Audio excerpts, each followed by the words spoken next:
All right. Well, hey, folks, both of you, welcome to the B-Sides Happy Hour. We do this every third Thursday. Thanks to Brad and Carrie letting us local folks come in and play some original stuff. I always have a special guest. This is the second time I've done this. So I got Mr. Jason Horne here. The guy's an amazing songwriter, incredibly connected with a lot of folks. He's got a lot of great stories, and I'm sure we're going to get to hear a lot of them tonight. Let's see here, maybe it might turn on. There we go. We'll turn that baby up. All right, since this is a happy hour, let's start it out with a drinking song. We will get to the sad, depressing, and disturbing stuff eventually.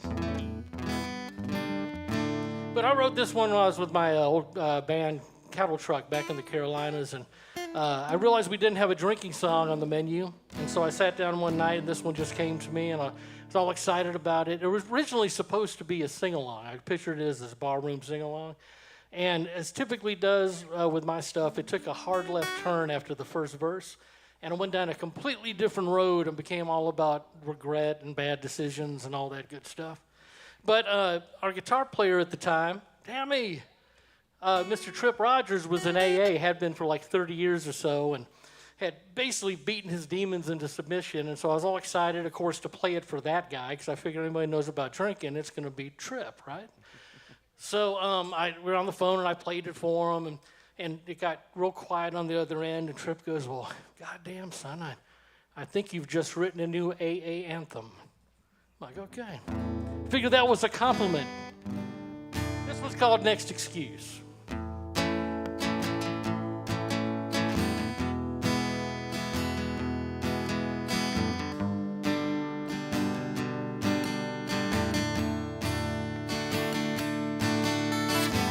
Another empty bottle, it just rolled across my floor. And it'll soon be followed by at least 11 more. Well, self-medication will have so far would go right to create a haze of days and strobe light snapshot night. And no battle will be left unturned, and this I promise you. Well, every county in the state will be dry by the time that I'm through. No need to be concerned about what I might do. Well, no battle will be left unturned in an attempt to find my next excuse.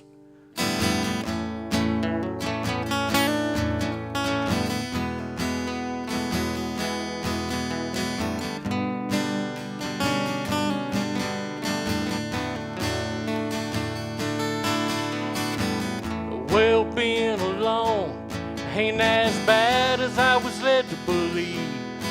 Hell, there ain't that many people anyway that I really want to see.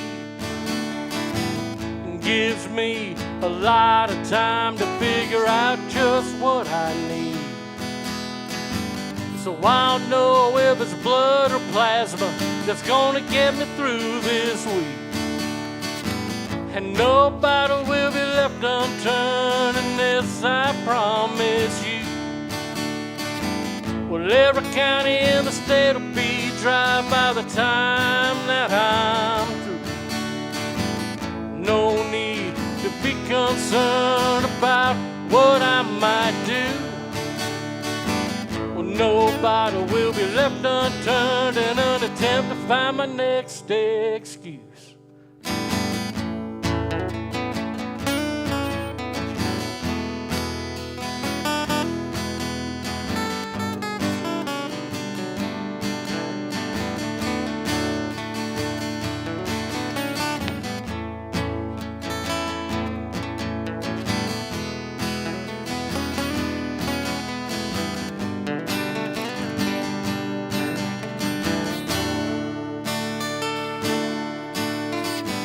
Well, I've worn on my welcome just about everywhere I used to go, and all my friends have been replaced by locked doors and unanswered phones. Most might take the hint that I've chosen to ignore, but I wouldn't know how to start each day without regrets about the night before.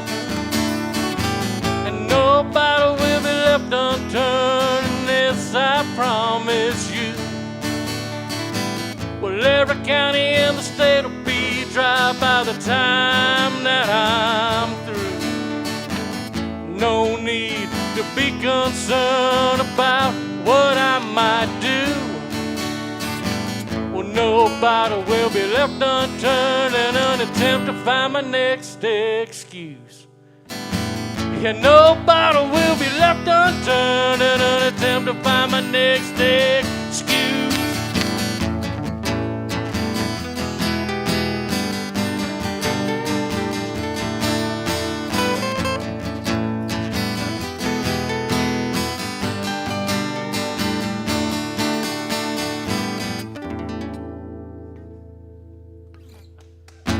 All right, thank y'all. Everybody drink up. Oh my goodness. Look who just stumbled in here. The notorious Mr. Hyde. Well, you said, you decided to write a drinking song. For me, I have to decide to not write a drinking song. Yeah, because most of mine started there. So, yeah. I'll do the first one I wrote. I realized, oh, shoot, I just wrote a country song. Out in the middle of, Allen, Texas, there's a field called Connemara. It used to be. I don't know if it's still there. I don't think it's there anymore. They'd have art displays out there, and you could just go out there, wander. And for me, it was August 3rd of 1998. I went out there, and I was drinking. And my mom calls, and she was worried because the day before my birthday, going through divorce, and she's like, I don't want you to be alone. I'm like, oh, Ma, I'm not alone. I'm with me and my 12 best buds and my best friend, Jack. So I started writing the song, finished writing it on August 4th in the Allen City Jail. Nice. So it's called Me, My 12 Best Buds, and My Best Friend Jack. We're just Jack and Buds.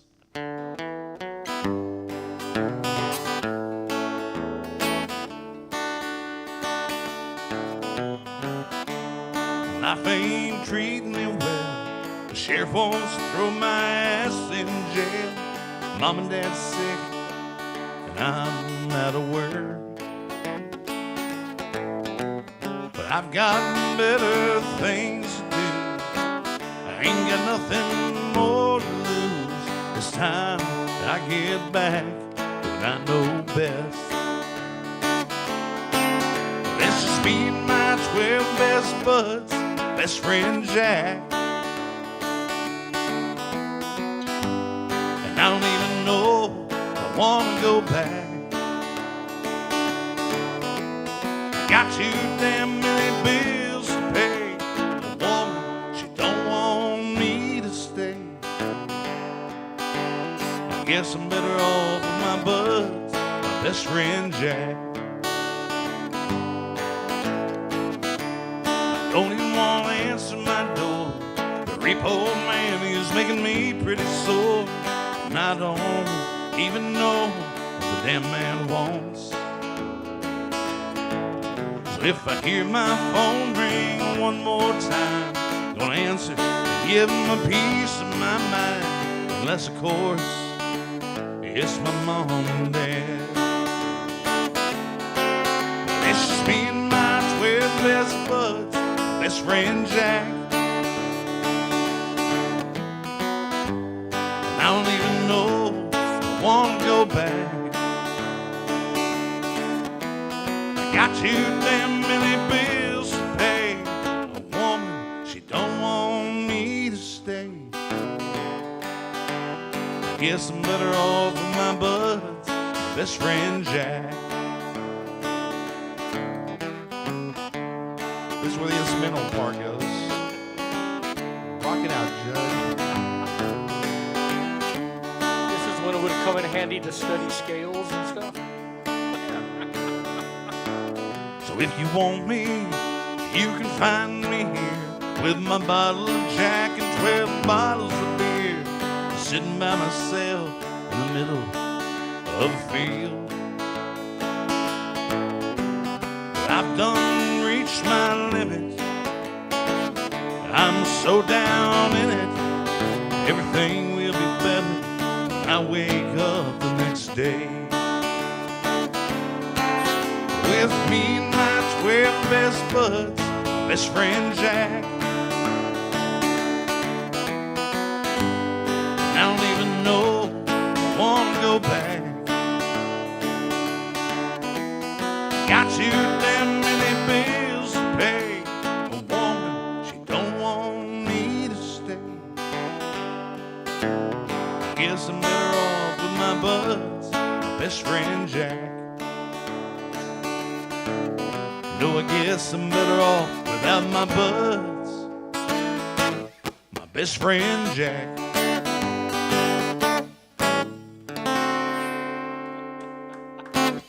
Yeah, that's the first song I wrote and said that was country-ish. Yes. Turn this sucker up. Is there a chance I can get a beer from Carrie?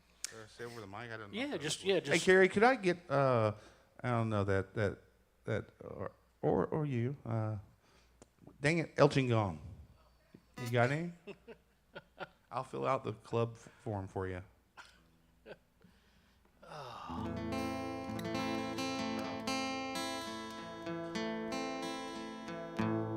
All right, let's go south of the border with my wife's people.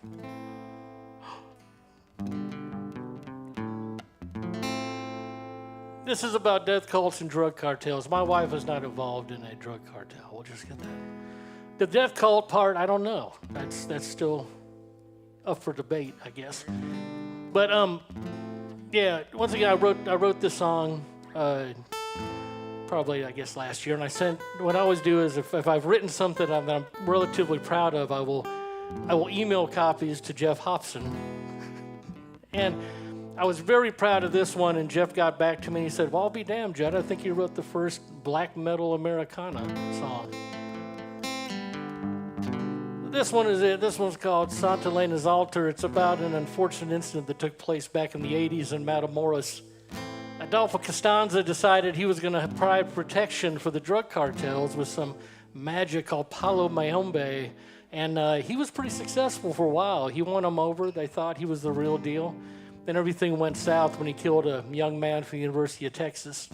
And that magic all dried up, and Adolfo ended up with a bullet in his head in a hotel room in Mexico City. This is from his point of view. It is called Santa Elena's Altar.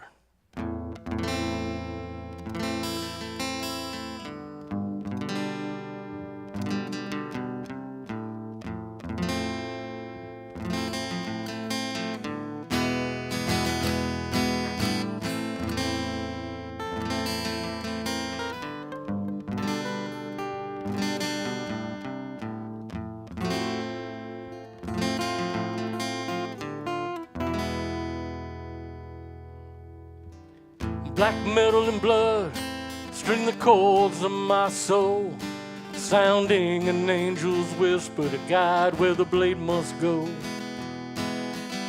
I know acolyte's shaking hand can alter what must be, where pain is a sacrament made more divine by degree.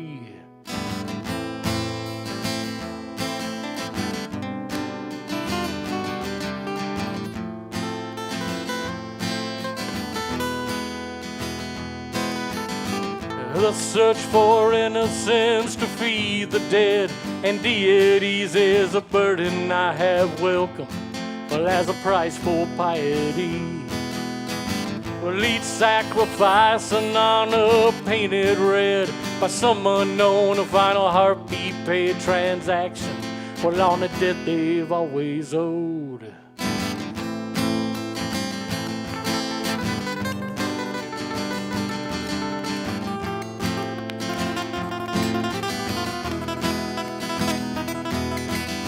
The screams ring a chorus, well, in praise of what's been done. Each last breath, a lantern illuminating what's to come.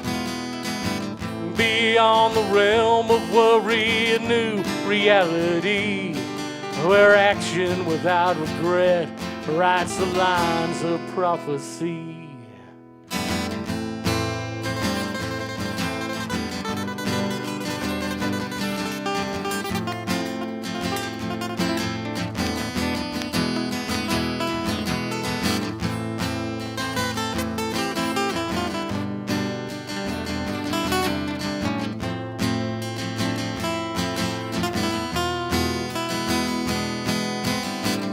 The silence of the landscape serves to mark the hallowed ground where a desert sand dome temple holds parishioners earthbound. Above the souls of two dead crows cross to form a sacred frame. Well, there's a dark spell of protection from the laws of the profane. And still they search for reasons, any semblances of why, to fill the blanks within the spaces of a leaden Eucharist reply. Katie and Pembe smile. I had what's been done in his name. Katie and Pembe smiles at all the work that I've done to exalt his sacred name.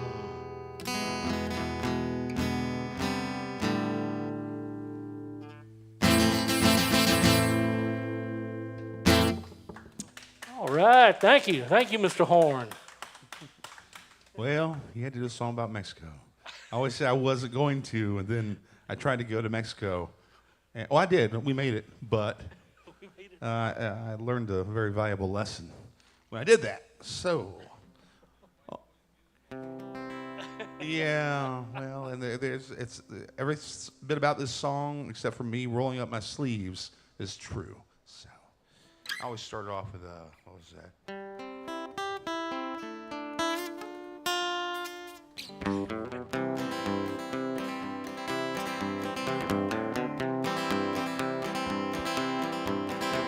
Well, I rolled into El Paso, looked on out the window, and to the south was old Mexico. So I looked at my girlfriend, she said that she'd never been to Juarez, so I thought that we should go.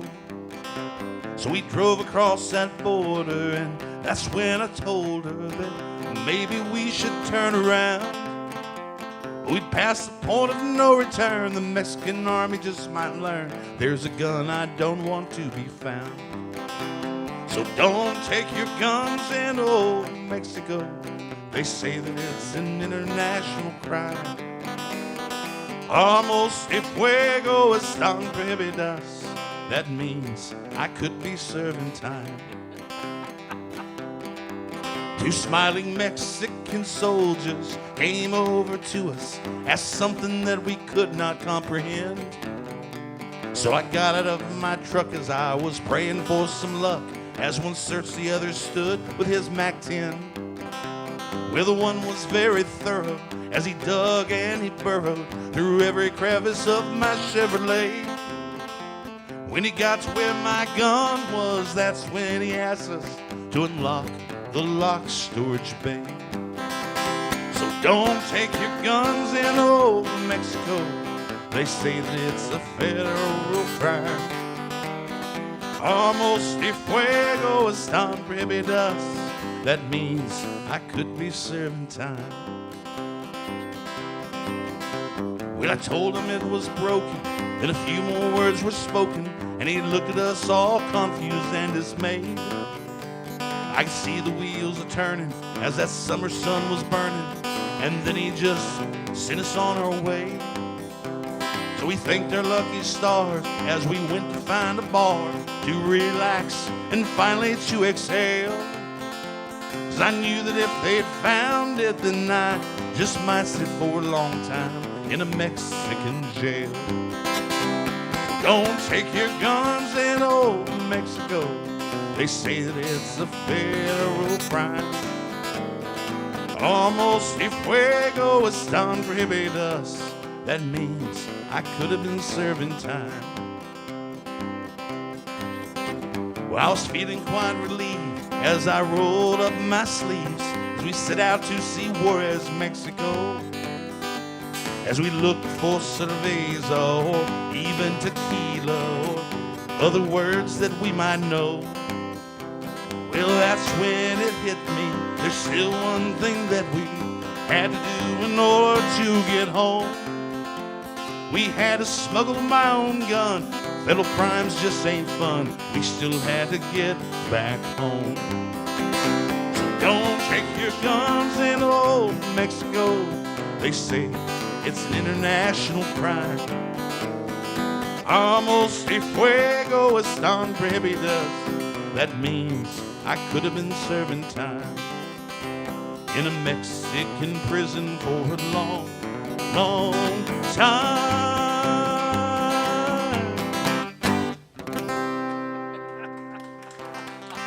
But wait, there's a bonus verse. There we go. So the moral of this song, oh, and please don't take this wrong, but if you're going to old Mexico, make sure that you're not armed, and I pray you not be harmed. But next time, I'm smuggling back some dope. So don't take your guns in old Mexico. They say it's a federal crime. Vamos de fuego están prohibidas. That means I could have been serving time in a Mexican prison for a long, long time.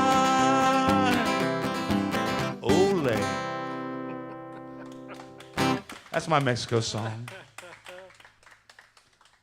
And it's good when there's a valuable lesson behind it.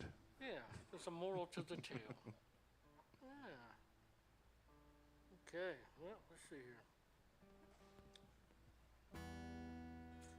Yeah, I don't usually give a damn about tuning, but Jeff Hobson's here, so. Gotta be on my best behavior when it comes to all this stuff. The tuning police? Yes. Actually, I think Greg might be more the tuning police. I don't know.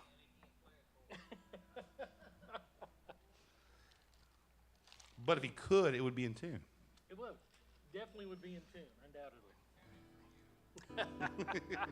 Let's see here.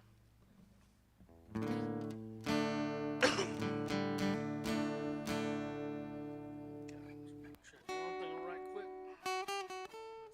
That delay is just messing with me. All right, well, this next song is called Empty Chamber Grace.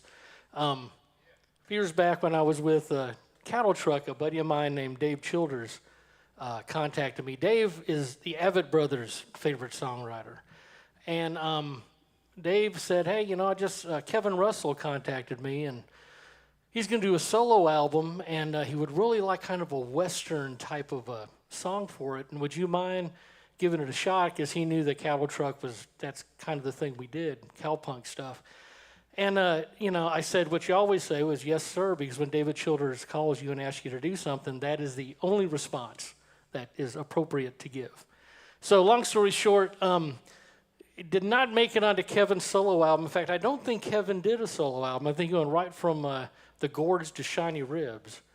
But I think I got a pretty decent song out of it. And hell, I got the chance to name drop David Childers, the Avett Brothers, and Kevin Russell in like a 30-second song intro. So things didn't turn out too bad for me. Anyway, this one's called Empty Chamber Grace. It's about what happens when a gunslinger starts to develop a conscience. In fact, I like this one so much that I got it tattooed on my forearm. So there you go. That's how happy I am with this one.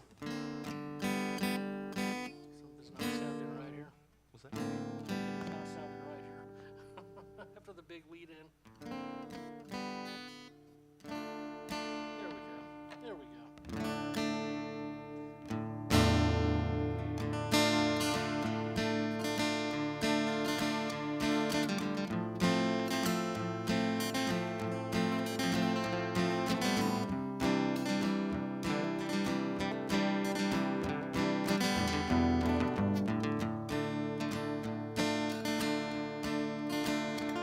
Well, it's the weight of all these souls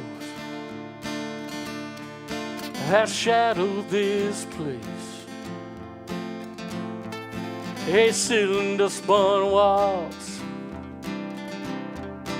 to soundtrack the disgrace. Raise another shot of rye toward an always setting sun. Holster provides an altar, for my only got a gun.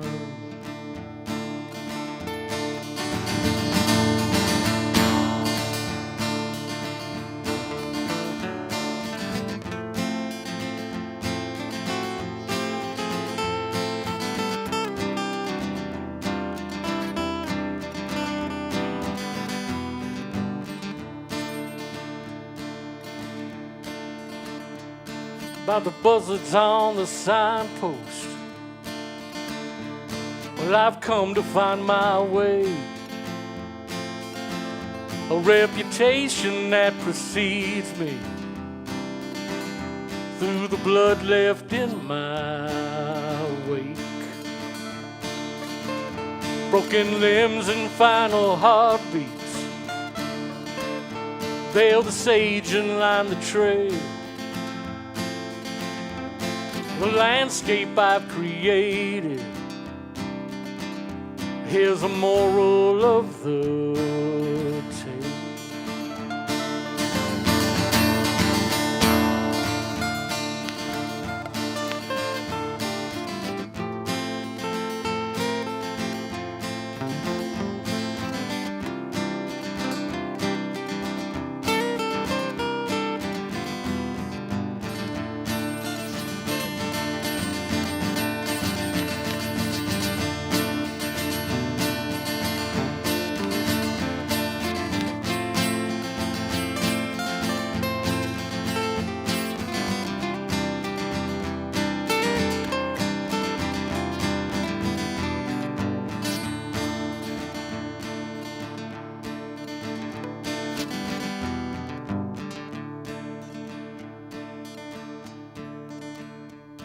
Now tombstones and saloon doors, they haunt my days and nights, while the devil just keeps talking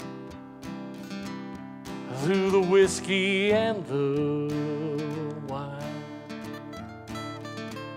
All my thoughts come on like torture, all alone is no escape.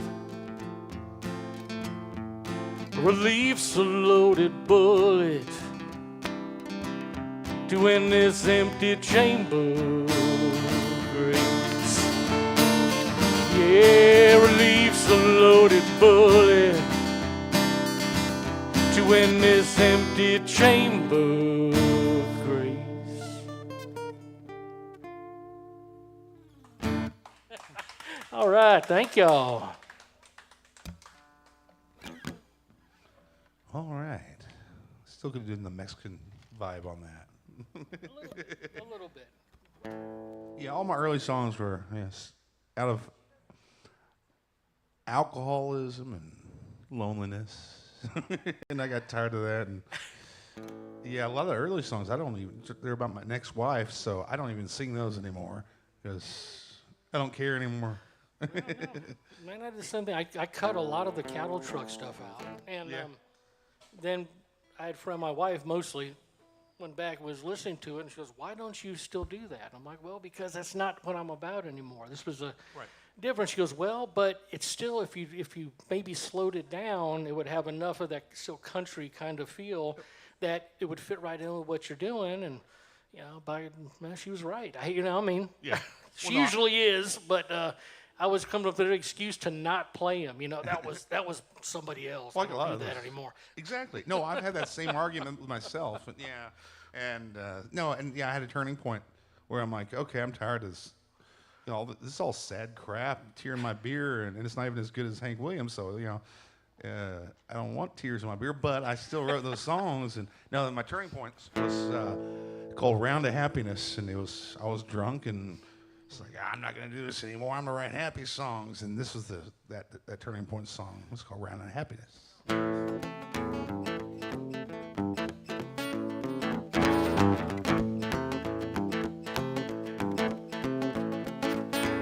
We just got finished writing another sad country song.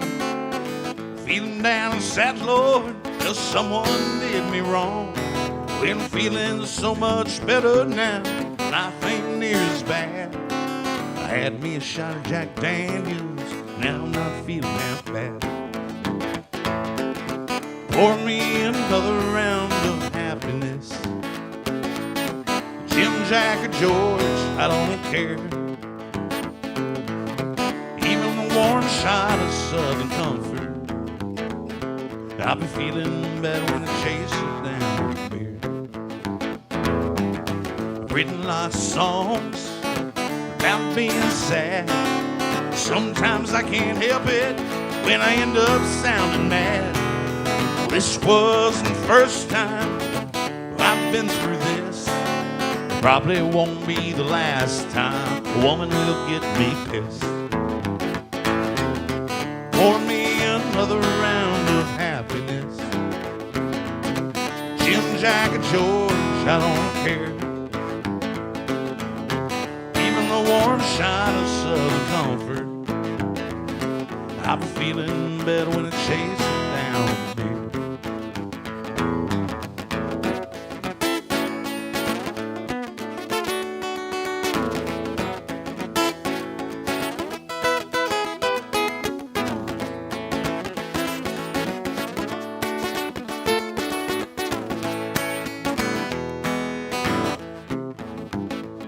So the next time you hear me sing a sad country song, know that it came from my heart, though it may be wrong.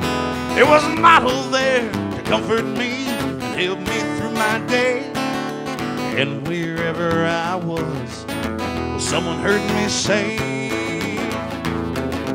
pour me another round of happiness. Jim, Jack, or George, I don't care. Even the warm shot of Southern comfort. I'll be feeling better when I chase it down with beer. I'll be feeling better when I chase it down with beer. There you go. Yeah, that's my turnaround song. And then I started writing about happy things about being drunk. There you go. Yeah. Happy drunks. Yeah, well, you know. They do occur. There's a theme. Oh,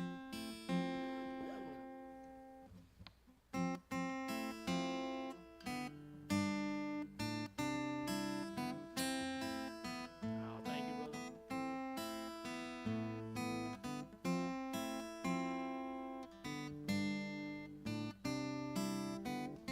All right, I'm going to do this one. This is a long one. Me and Jeff had this, well, we had. I don't think we have it anymore. Trying to see who could write the longest fucking song and, you know, still get it onto an album. And I believe Jeff did beat me with moaning, but we were close. We were neck and neck. So this song's called McElway Road. This is based on a buddy of mine. We're talking about drinking so much. I don't usually play this song. I think I'm going to start making it more a part of the usual set list. So long story short was I got myself into some trouble in North Carolina. And North Carolina doesn't mess around with drinking and driving. And part of you have to go to mandatory rehab. And so I had to go to this rehab thing a few times a week. And I ended up really liking it. But I met this guy named Mike Farnsworth there who was in it for the 7th time. Mike was probably going away for a while. And so we got to be good friends. He was a very successful pharmaceutical salesman, had a houseboat, really nice houseboat. Like I said, beautiful wife, beautiful children. But things were not going to go well for Mike this time. So we had made all these plans that we were going to hang out after we got out of this thing. Got a little coin, which I've lost mine since. But so anyway, I had to go back up to the rehab to make like my final payment because they put me on a payment plan, you know. And I was wondering, I went up there and I was talking to my counselor and I loved her. Her name was Sarah Lawrence. Yes, that was actually her name. And I asked her how Mike was doing. She goes, oh, he hadn't heard. Well, Mike died a week after he got out of rehab. He was taking care of somebody's house, and, well, they said it was an accidental overdose of Xanax and alcohol, which I don't think was an accident. I think Mike knew what he was doing.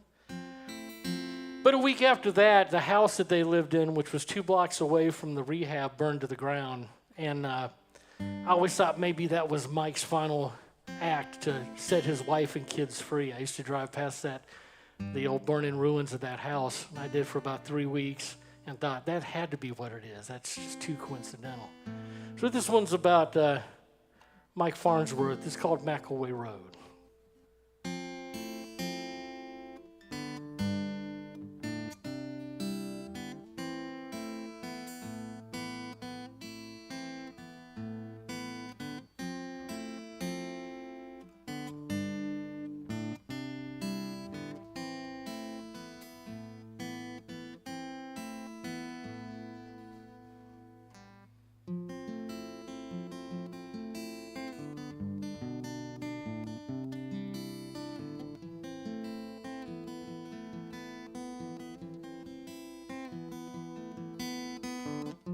A 36-year suicide can test the best of friends.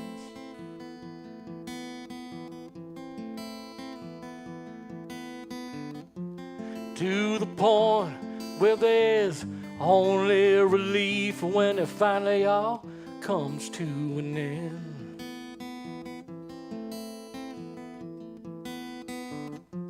All them lies, prayers, and promises, though every intention was good.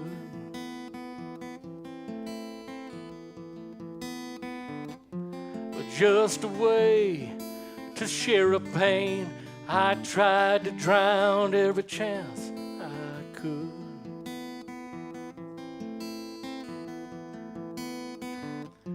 Now there's a ghost down on McElway Road.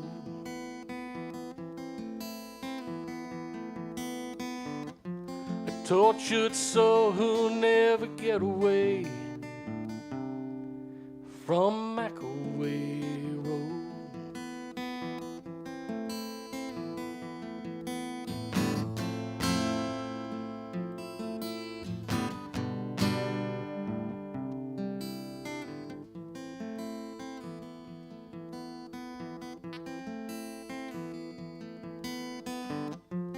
I know you thought you could change things. Believe me, I hope that you could too.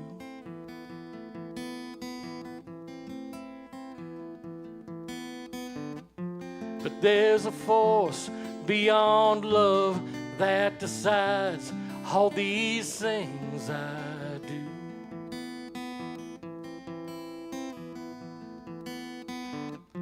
A dark compulsion disguised as light, with a howl that soothes like harmony.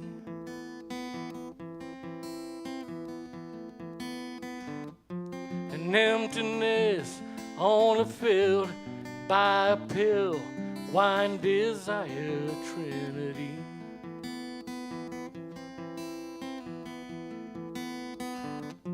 Now there's a ghost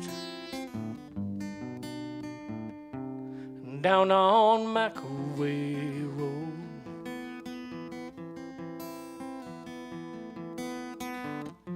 A tortured soul in search of words to pray, stumbling along McElway Road.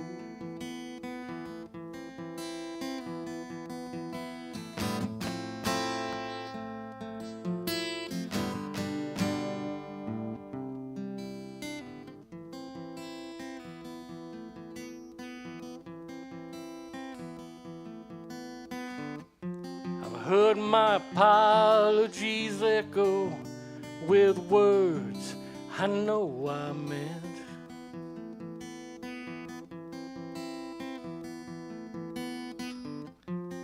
But my actions always resulted in the same old jail cell regret.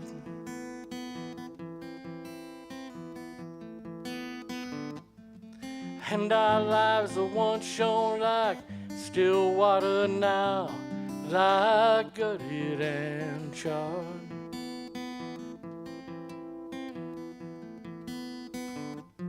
The kind of dreams you'd pay to forget, like I tried with the tabs at the bars.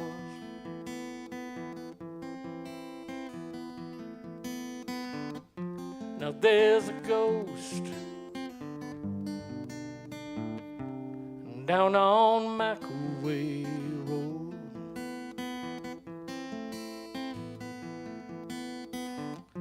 A tortured soul out of final chances to repay, alone on McAway Road.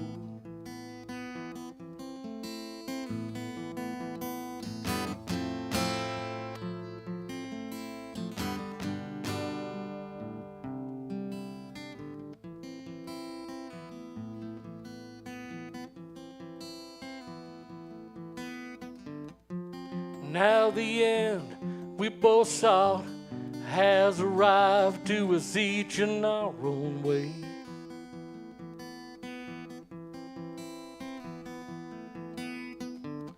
Come distance and anger, memories of laughter lit by disgust and hate.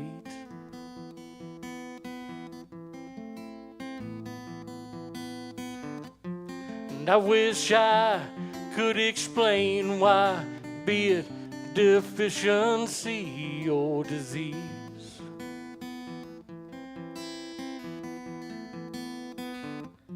Just understand I had to get away, and it was the escape that finally killed me. Now there's a ghost down on McAway Road.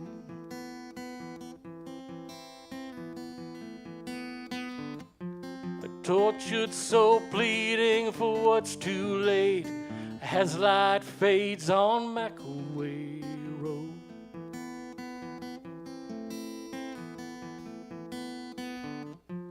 A 36-year suicide can test the best of friends. All right, thank y'all. I know that's a long one, guys. Thanks for not walking out.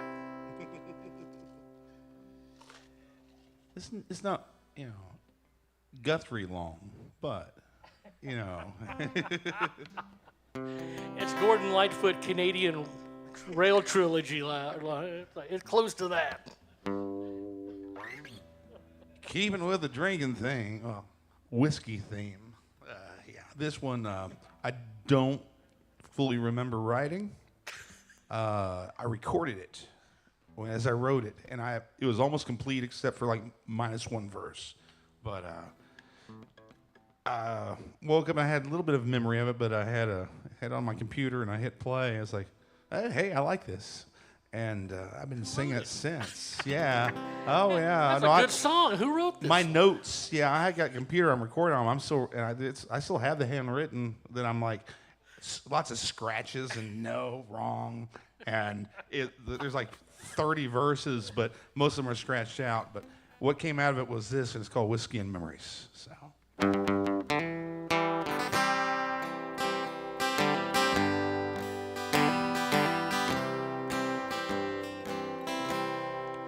I've been drinking, so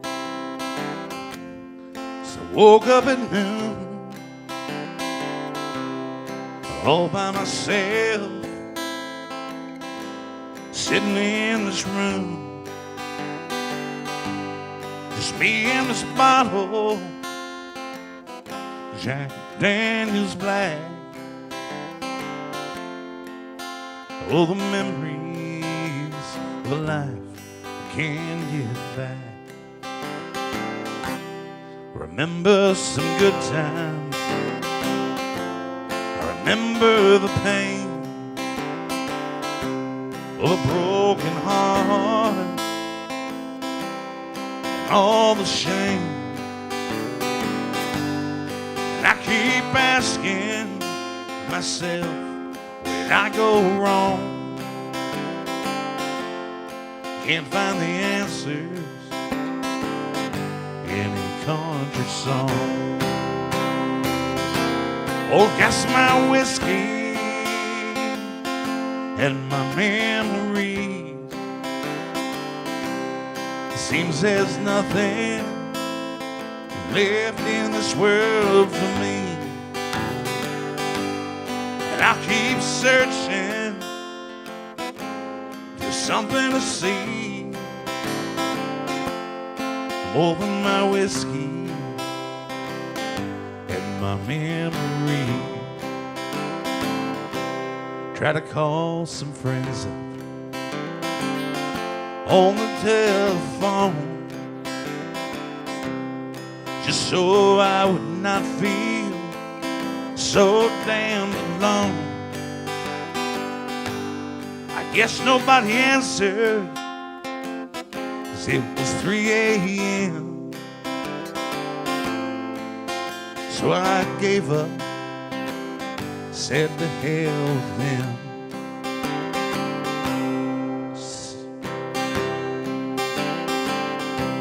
The sound of silence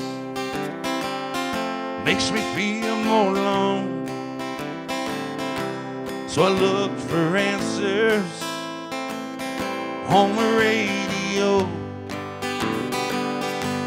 They brought back more memories than I had before.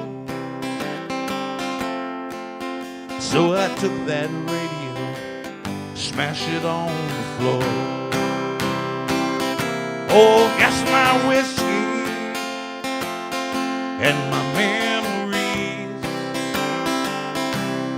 Seems there's nothing left in this world for me, and I keep searching for something to see more than my whiskey and my memories.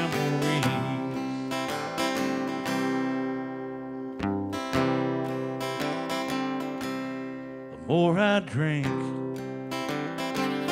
the more I forget. So I keep on drinking until I quit. And when I wake up, gonna drink some more until I finally forget what I'm drinking for. Bottle's finally empty, but I'm still here. I'm all out of whiskey, I'm all out of beer. I think I'll go out, try to meet someone new. Maybe she'll help me to forget about you.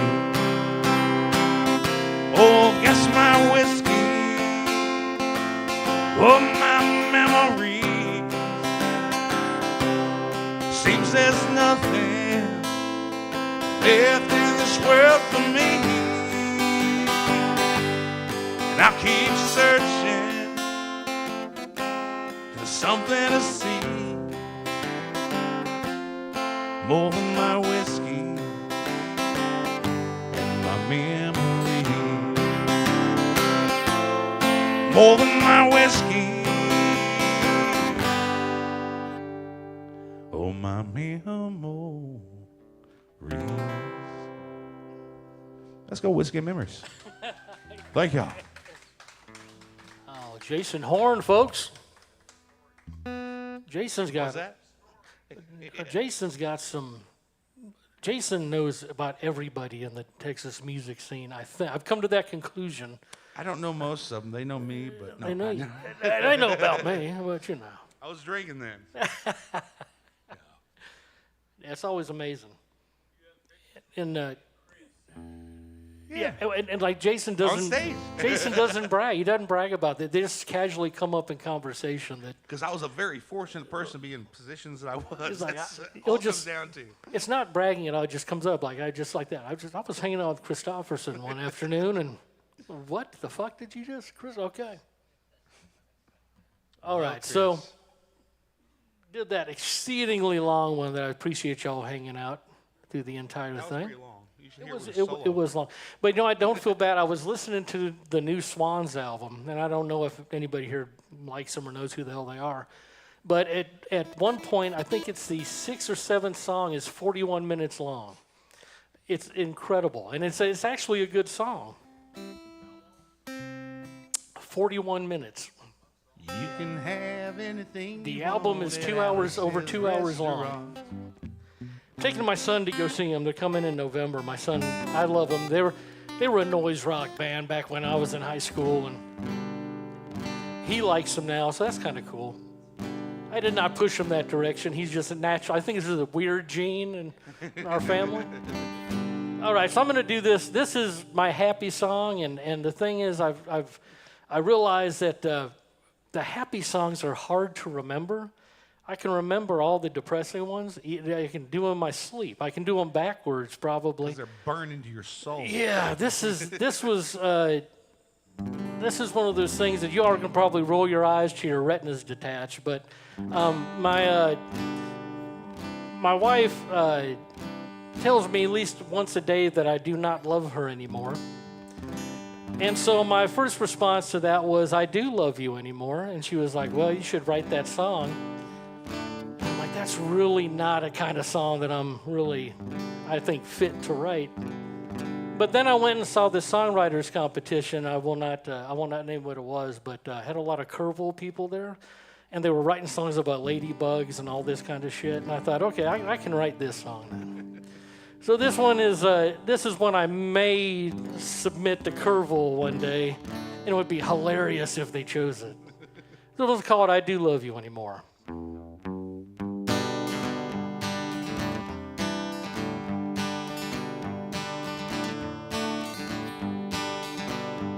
Well, you turn away and sigh in Spanish, a subtle but real distinction.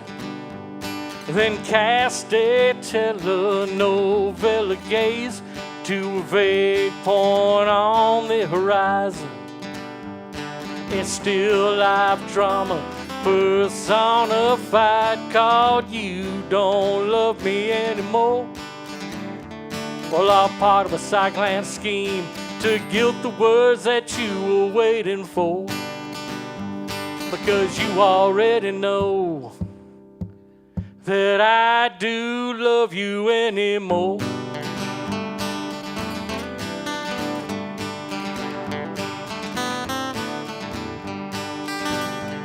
Well, a kiss appears unexpectedly, followed by a suspicious stare. Victorian fading couch intense, existential in despair. Arguing the space is just more evidence for you don't love me anymore. That's not the right words. I'm asking to give the words you were waiting for. I told you I can't remember. You already know that I do love you anymore.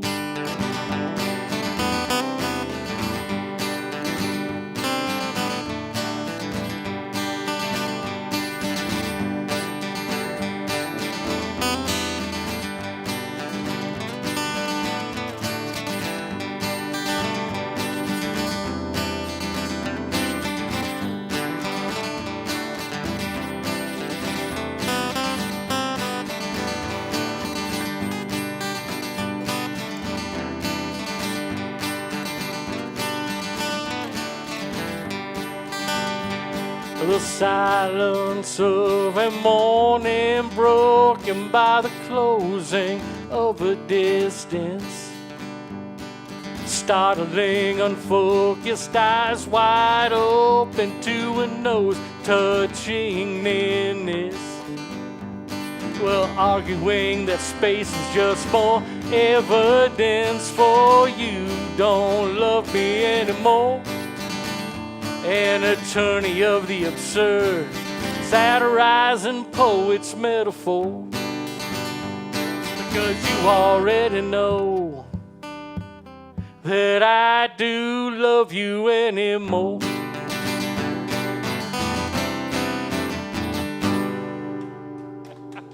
Thank y'all. See, I can never do it right. I can sit at home and do it perfect. The minute I get into public, time you do it. You wrote it, so whatever you do is right. That's just how it works. Man, I'll just repeat the same chorus over and over again. Tattoo it on your back. Yeah, but so unless you have something, maybe on your stomach. It depends on what y'all are into. We won't. Forehead. We will not address that issue, I guess, at this point. But no, that's the whole problem with happy. That's why I don't write happy songs. I can't remember them. If I wrote happy songs, I'd just sit up here silent for an hour and a half. Maybe strum a chord here and there. Yeah, I don't know, but hey, but thank you guys for coming out and hanging out with us. This is awesome.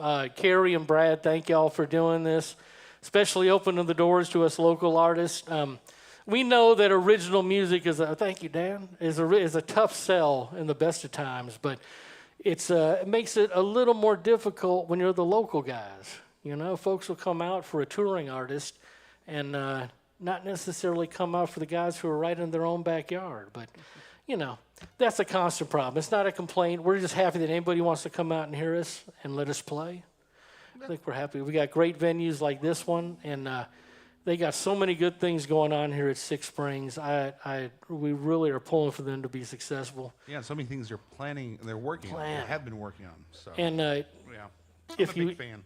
I know this is a risky thing to say. If you like the stuff I'm playing, I'm going to be here a lot the next couple weeks. So if you don't, then I don't know what that means. Still come out and hear the other folks who are better than I am, I guess. Going to be playing with Americarnage, Mr. Seth Jones, and on the 29th, I think. 29th out here, opening for him. He's amazing. I don't know if you got a chance to hear Seth. I think he got one of the guys from Blink-182 to sing backup on one of his new songs, which, if you're into that kind of stuff, that's kind of cool. Yeah. Music's music. Music's music. Yeah. Willie Nelson always says, there are no genres. Yeah, my buddy Eric Taylor, I was stuck in that. I was one of those music snobs who was stuck in that cycle of like good and bad. Oh, yeah. That's good, that's bad. And then I got to play a couple shows with my hero, Eric Taylor, and Eric Taylor told me one time, he goes, "Yeah, there ain't no such thing as good and bad. You either get it or you don't." Yeah. And I realized, God, he's right. Either it hits me or it doesn't. It doesn't mean it's bad if it doesn't. Yeah. That's somebody's favorite song. May not be your cup of tea. Exactly. So how long do we do this? Oh, brother, we got what time? We're going to 7. Yeah, so we're on the straightaway. We're going to be here till about 7 o'clock, guys. So I think that's probably a couple more songs from each one of us. Cool. And then the circus biddies are coming up. I'm not. That might be a burlesque troupe. I'm not 100% positive, but might be worth hanging around for. All right. And if they're not, they still might be worth hanging around for. I don't know. So this next one I'm going to sing is actually a sober song, which I have to denote now. I was sober when I wrote it, but it was one of those turning points. I've had a lot of those changes. I'm going through changes. I'm going to write about it. And like I said earlier with the Round to Happiness, this is another one that it's like, I did my little period. I've done several periods where I'm like, you know what? I'm going to hit the road and just go. Well, this is during one of those periods, toward the end of one of those periods. And it's called Never Going Home, and it goes like this.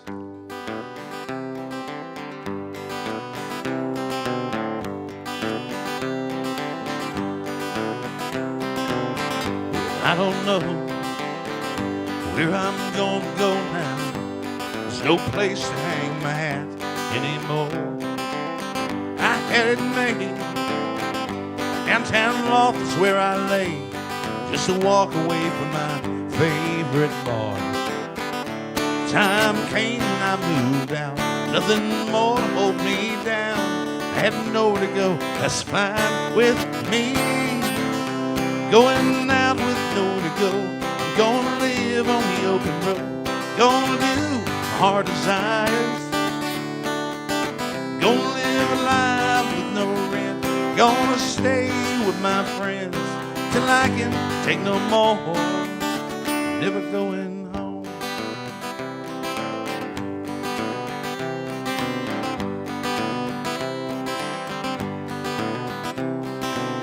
Well, got me a blonde. She's rather fond of me. She lets me stay whenever I want. I got an ex, still wants me back. I got 2 kids that call me dad. Blonde, she's way too young for me. Yet she wants to live for free. Kids need stability. Going out, nowhere to go. Now I'm living on the open road. Now I'm doing what my heart decides. Now I'm living life with no rent. Now I'm staying with my friends till I can take no more. Never going home. You ready for a big Judd Block solo?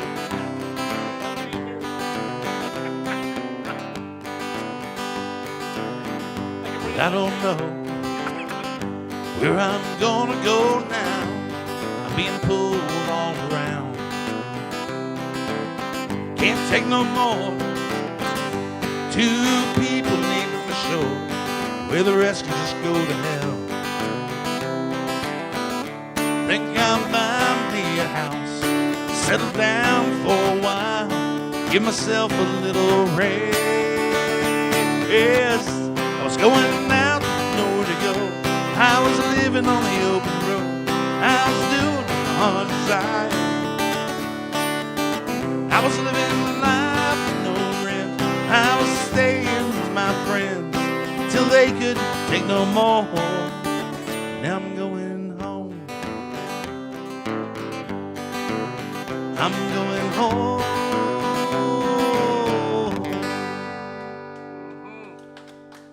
Thank y'all. Nice.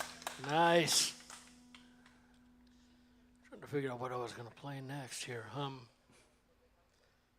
Cool thing about being a songwriter in this scene is you spend, and Jason can probably back me up on some of this, 99% of the time thinking you're a complete piece of shit that nobody wants to listen to or gives a damn about. And then you have the 1% of the time where you get to hang out with guys like Jason Horne, and you're like, okay, well, maybe I have some worth to offer after all. So it is cool to get to hang out with this, like Jeff. Well, Jeff was here. Jeff has wandered out for a second. Yeah, I can imagine. You know, you got to take care of certain things. We have a nicotine quota. Yes. All right, so I'm going to do this song called Quarrington and 40 Creek. Now, the 40 Creek you guys probably are familiar with. That's a Canadian whiskey. Quarrington was a singer-songwriter and author from Canada that I was turned on to by a gentleman named Jan Raczynski. Now, I met Jan Raczynski when he bought one of my CDs from CD Baby when they were still selling CDs, and he actually contacted me, and we struck up an online friendship. He was a doctor up in Clinton, Ontario. Very interesting man. We were on very opposite sides of a political spectrum, but at that time you could actually talk and get to know each other, and you could politely disagree and not want to kill somebody or beat them up and that kind of thing. And he opened my eyes to a lot of things. I hope I opened his eyes to a lot of things. His son plays in a great Canadian punk band called Stuck Up Here out in Toronto. And anyway, he invited me up to hang out at his cabin, what he called Lake Wobegon. And so we're making plans and all that. But the week before I was supposed to go up there, he died in a scuba accident out in Thunder Bay, out in Georgian Bay. And so it took me a while to process that. Now, I never ever spoke to him on the phone or anything else, but we talked a lot via emails and texts. And so I wrote this song, and before I recorded it, I sent it to his son to make sure, is this okay? And he told me this was fantastic. Unfortunately, it has now become kind of a memorial to a lot of people that we've lost in the North Texas songwriter scene, including the beautiful young woman who sang the song with me on the album, Heather Marie. She's passed away, but I always dedicate this song to folks like Kevin Carter and Ronnie Spears and Angie Miller and Brian Wallace and a lot of the folks that we lost along the way here. This one is called Quarrington and 40 Creek.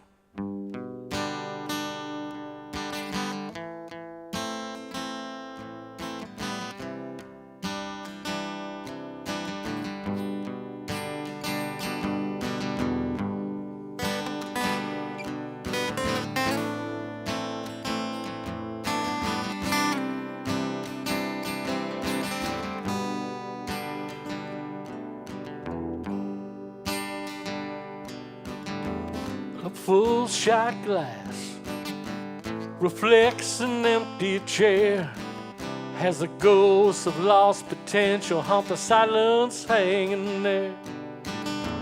By the lakes of the woe begone come the memories and the end, and the irony that can't be lost and never meeting an old friend.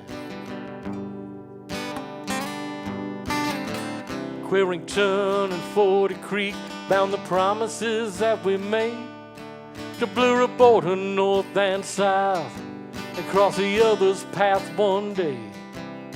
But fate stepped in and once again proved Burns' that it's true. So you and Paul save me a seat. My round will be there soon.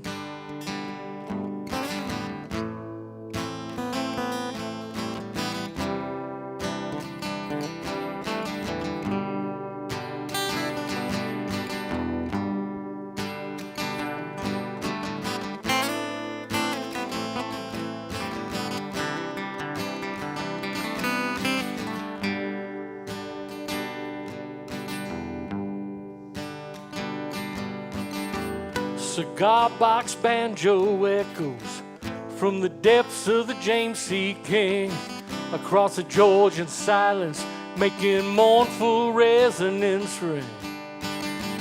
From the depths of the water lies a fire to rage inside at the absurdity of an ending as predictable as the tide. Quarrington and 40 Creek bound the promises that we made to blur a border north and south and cross the other's path one day. But fate stepped in and once again proved Burns' that it's true. So you and Paul save me a seat. My round will be there soon.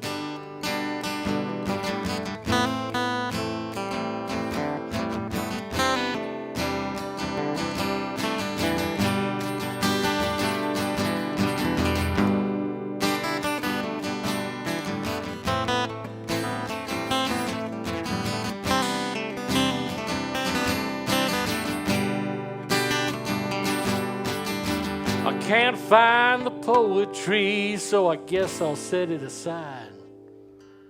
Still can't believe you're gone, despite the space you left behind. And never got to hear your voice, but I echo your words each day. Sometimes it seems for the good ones that life just gets in the way. Quarrington and 40 Creek bound the promises that we made to blur a border north and south and cross the other's path one day. But fate stepped in and once again proved Burns' that it's true. So you and Paul save me a seat. My round will be there soon.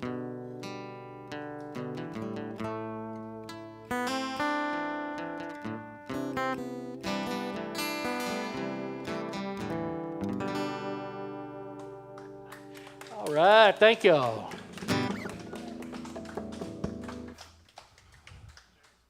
Oh, thanks. All right, folks, once again, thank y'all for hanging out with us. Then we got one more piece. We got Jason, and I'll close these things out, and we can just hang out and talk and do all kinds of stuff, waiting for whatever circus biddies and drink whiskey and write new songs. Drink whiskey straight from the bottle. wind up in jail and complete songs. So this next one is my most requested over the years. Actually wrote it hungover, not drunk. I woke up really frightened, and it was going back into that dream state, like where you're almost awake but not, but still actively dreaming. Hypnagogia. That's the name for it? Yeah. And I'm good with vocabulary. I don't know that one. Dang it. Anyways, so this one came, I was living on Tremont in Dallas, pouring down rain, and I was woken up, and it was thunder that got me. And but in that in-between state, the chorus came out of it, and I was like, oh, shit, I got to get out of bed. So I got out of bed and started writing, and it's pretty much the three things I like to do when it's raining. It's called Texas Rain.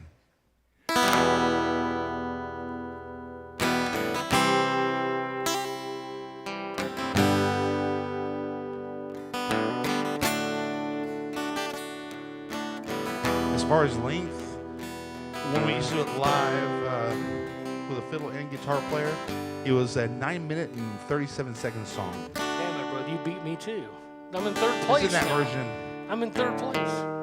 We'll wake up, open just one night, at my window, I can see the dark sky and the raindrops dripping down the old glass panes. I think to myself, it's gonna be a fine day.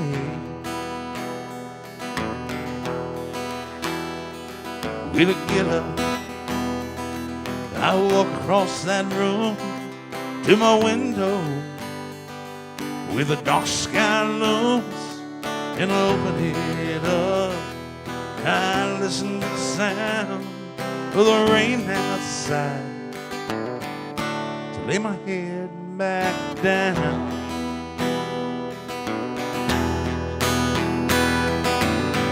I love the thunder, love the lightning show, love the smell of the rain, feel the warm wind blow. I love the feeling, there's no feeling the same. Oh, I love the Texas rain.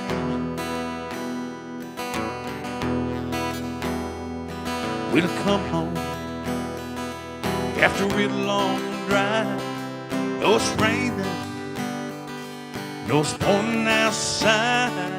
It's good to be home on a day like today, 'cause if it wasn't raining, it'd just be another day.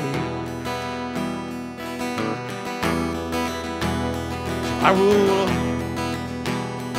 so I grab my guitar, I walk outside out on the front porch, and I grab my slide and I sit down, playing old Jeff Hobson's song.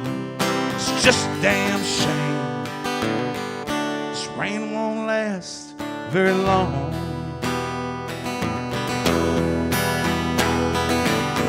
I love the thunder, love the lightning shows, love the smell of the rain, feel the warm wind blow. I love the feeling, there's no feeling the same. Oh, I love the Texas rain. This is where that long instrumental goes, but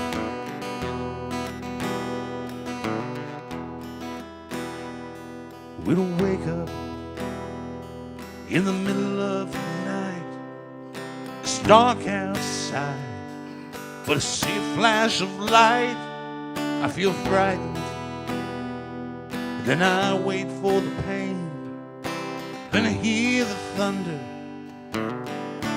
and the wind and the rain.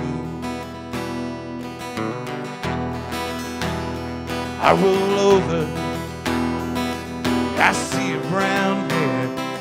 How can I not know that she is there? Well, I'm still asleep, but Lord, I'm waking up, so I hold her close and we make love.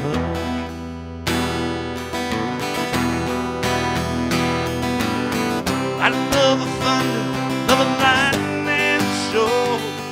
I love the smell of the rain, feel the warm wind blow. I love the feeling, there's no feeling the same.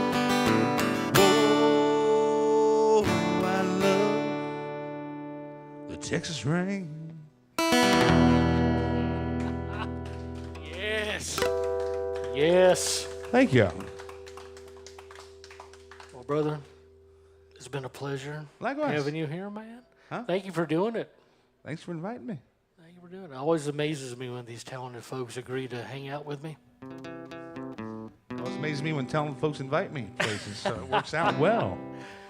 I love Tammy was a little surprised to find out that a Texas legend songwriter is sitting like right to her side. Let's see if I can do this song. I may have to abandon it. I haven't done it in a long time. But guys, thanks for hanging out with us. Carrie, Brad, thanks for doing this. This means the world to us. Indeed. We'll ride this wave as long as we can, man. We'll see what happens here.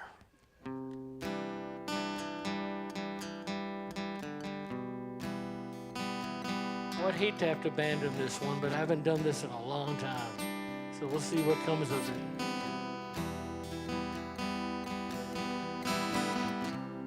A determined hand, soundtrack by a final breath. In the shadow of love's last shade, all flavored by metal and death. I think I screwed her up already. Flavored by metal and death.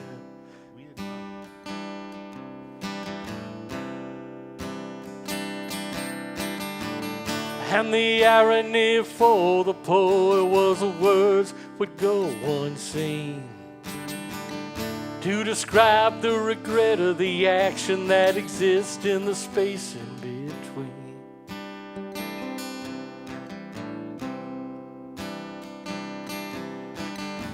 A tie-dyed mask drained gray by constant cruelty to explore, exhausted with the struggle of feeling one day more.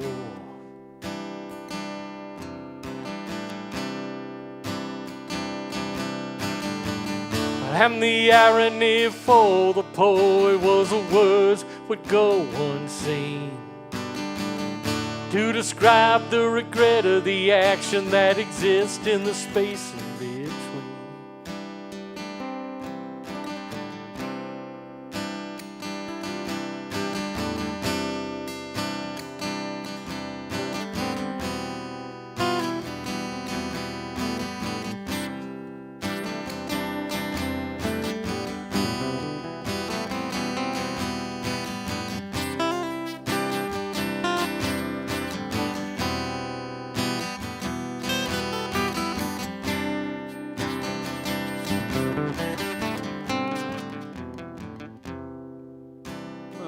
It just dawns on me that I didn't tell you what this song's about.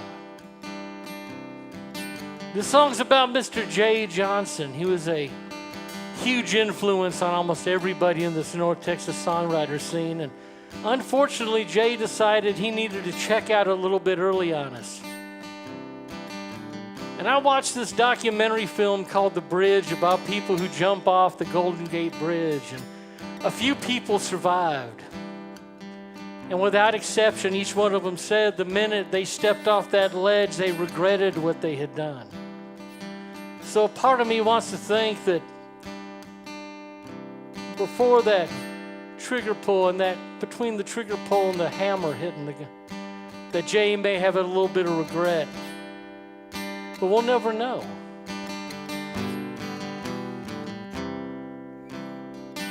Last time I saw Jay was at Bill's Records. We've lost Bill now. But Jay had this uncanny ability to know when somebody needed to hear something. So he grabbed me and my buddy Alex Leese. He said, "You two come with me." And we walked out with Mark LaFawn to Jay's truck, where he proceeded to share the world's hottest bottle of scotch because he had left the windows up in July. And Jay proceeded to tell me some things that I never divulged, but suffice it to say, it keeps me playing on those nights when I'm looking at the back wall of the bar.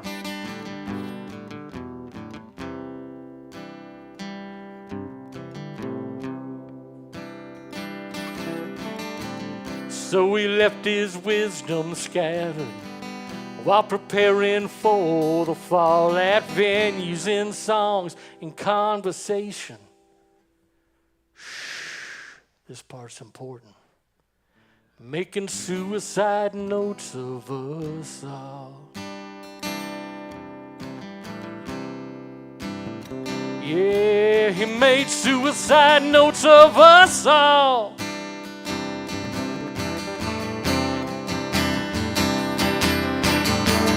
And the irony for the poet was the words would go unseen to describe the regret of the action that exists in the space in between. That exists in the space in between.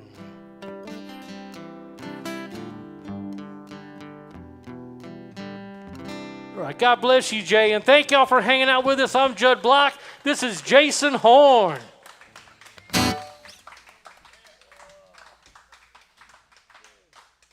$7 o'clock on Right the dot. at 7. On the dot. Jay was on top of that.